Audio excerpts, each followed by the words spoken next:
Orang mengkritik saudara sebagai seorang duda yang tidak bermoral. Seperti itu. Di tiga hal itu, manakah yang mempunyai potensi saudara marah kepada saya? Diucapkan aja. Saya anggap itu sebagai berita dari seseorang. Bukan problem saya, itu problem dia tuh. Nah, itu pertanyaan dungu sebetulnya tuh. Yang diucapkan oleh apa namanya tuh.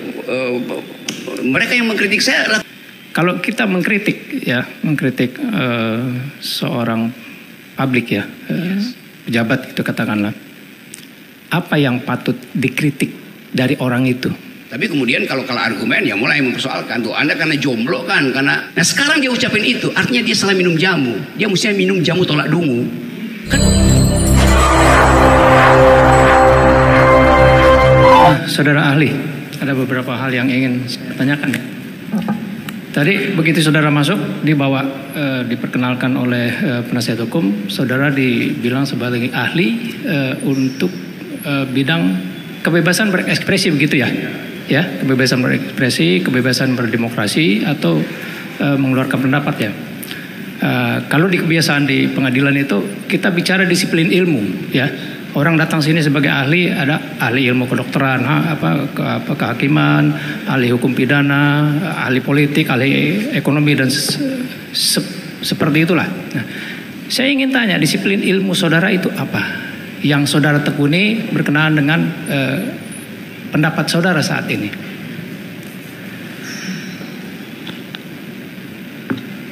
Kata disiplin ilmu itu kata yang baru ada ketika terjadi spesialisasi. Tapi kata disiplin sebetulnya kata pertama untuk membedakan seseorang mengetahui semua jenis ilmu. Kata disiplin datang dari kata disciple. Disciple artinya murid. Murid itu diajar oleh guru untuk semua ilmu itu. Belakangan ada fakultas hukum, fakultas ekonomi, tapi saya belajar filosofi dan saya belajar semua ilmu. Saya belajar ilmu hukum, saya belajar ekonomi, saya belajar politik. Ahli cukup. Ya. Saudara bilang tadi disiplin ilmu filosofi. Yes. Yang saya punya pemahaman, filsafat itu adalah ibu dari segala ilmu. Ya. Kalau saudara bilangnya itu artinya sudah cukup. Saya nggak akan tanya lagi berkenaan dengan disiplin ilmu yang lain. Ya, karena itulah ilmu dari semuanya. Oke. Terus saya tanya berkenaan dengan tadi saudara berkomunikasi dengan penasihat hukum ya. Ya. Kaitannya dengan kritik terhadap pejabat. Pejabat tidak boleh alergi terhadap kritik, begitu toh? Ya. Seperti itu ya. Saya setuju dengan itu. Cuma ada tiga hal yang kemudian saya pahami, yang saya akan pilah-pilah di sini ya. Ada kritik berkenaan tadi bicara tentang kedudukan, ya. Semua pejabat, saya pun sebagai hakim boleh dikritik seperti itu. Semua orang bisa seperti. Saya ingin bertanya dulu kepada ahli, saudara pernah menduduki jabatan tertentu tidak di dalam bidang akademis? Sebagai pembantu rektor, pembantu dekan atau apapun? Saya menolak itu karena kalau dia jadi pembantu rektor, dia ngurusin administrasi itu. Ya, enggak. Saya tanya seperti itu aja. Saya tidak bertanya tentang tupoksinya, ya. Saya bertanya apakah saudara pernah menduduki? Tidak. Saya dosen aja. Saya hanya mengajar ya. Boleh saya berandai-andai? Ya. Andaikan saudara ditunjuk menjadi purek ya atau pudek ya, bidang kemahasiswaan. Oke. Nah, di sini ada tiga hal yang akan saya tanya kepada saudara ya.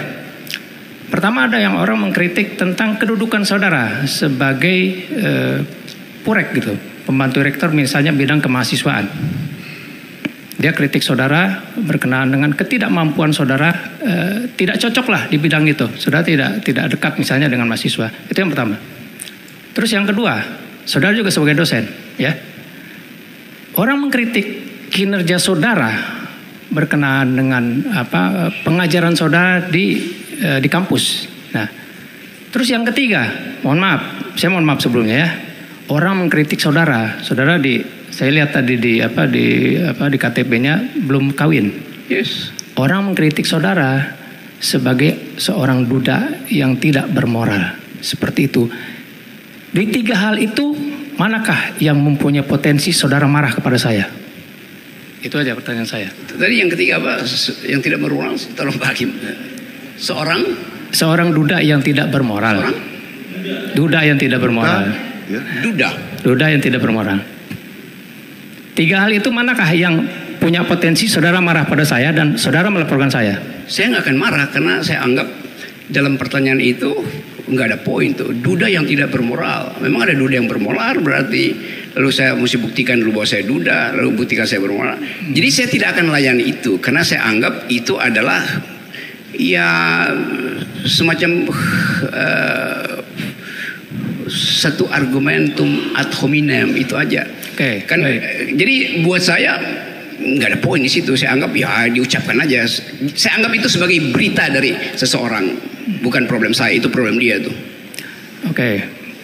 Saya lanjutkan ya. Bagaimana seandainya berita yang terakhir tadi yang saya dapat tentang duda tadi, saya peroleh dari data-data yang entah dari mana saya peroleh, itu saya bilang kepada saudara. Ya itu artinya di dalam masyarakat kita dianggap bahwa orang yang tidak punya pasangan, apalagi duda, dia pasti tidak bermoral, apalagi janda. Kan itu justru yang mau kita batalkan. Jangan sampai ada pertanyaan semacam itu. Nah, itu pertanyaan dungu sebetulnya tuh yang diucapkan oleh apa namanya tuh mereka yang mengkritik saya lakukan hal itu dan nggak pernah saya anggap itu. Karena kan itu buat apa itu diucapkan itu kan? Itu sebetulnya itu menghina gender equality itu sekaligus menghina para duda dan saya memang bukan duda. Jadi ada. Tapi kalau saya layani kan nanti orang bilang buktikan bu Anda bukan duda gitu. Loh saya belum kawin itu artinya ya bisa memang tidak kawin, bisa duda segala macam. Sama seperti orang tanya, Anda tidak makan babi, berarti Anda Muslim. Loh, orang Yahudi juga nggak makan babi. Jadi yang saya mau maksud tadi, the epistemic community of thought itu batal karena tidak ada pendidikan reasoning gitu. Nah itu nggak mungkin timbul dalam percakapan di negara yang bermutu akademisinya, itu nggak akan ada pertanyaan semacam itu. Jadi saya mau terangkan aja secara umum bahwa kita gagal menerapkan prinsip-prinsip berpikir yang teduh. Nah prinsip berpikir teduh itu namanya kekuatan argumentasi, bukan kekuatan sentimen. Jadi public discourse itu yang saya terangkan tadi, the use of public reason, itu artinya menggunakan mata uang yang namanya pikiran tuh, the force of the better argument. Nah kita seringkali tidak mau pakai mata uang argumen, kita pakai mata uang sentimen. Nah 3 pertanyaan tadi itu mata uang sentimen, kira-kira begitu. Tapi itu hanya ilustrasi Pak Hakim, terima kasih. Ya itu kan ilustrasi. Ya. Tapi yang saya ingin tekankan ya, kaitannya dengan pertanyaan dari penasihat hukum tadi kan, ya. Kalau kita mengkritik seorang publik ya, pejabat itu katakanlah, apa yang patut dikritik dari orang itu?